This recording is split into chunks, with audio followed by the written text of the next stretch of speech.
Jesi li znao da riječi koje ponavljaš sebi mogu probuditi tvoju unutarnju snagu? Afirmacije su više od riječi, one nose energiju. Kad stalno govoriš sebi da nisi dovoljno dobar, tvoja energija slabi i privlačiš situacije koje to potvrđuju. Ali kad izgovaraš riječi samopouzdanja i vjere, tvoja energija raste i privlačiš prilike koje osnažuju.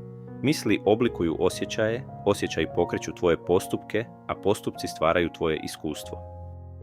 A znak da su afirmacije počele djelovati je kada se osjećaš mirnije, sigurnije i primjećuješ da sve više vjeruješ sebi.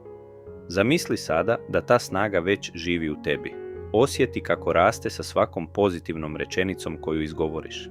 Sjeti se, tvoje riječi su poput sjemena. Ono što ponavljaš sebi svaki dan, to postaješ. Koristi afirmacije i gledaj kako tvoja unutarnja snaga cvijeta. A za još ovakvih poruka zaprati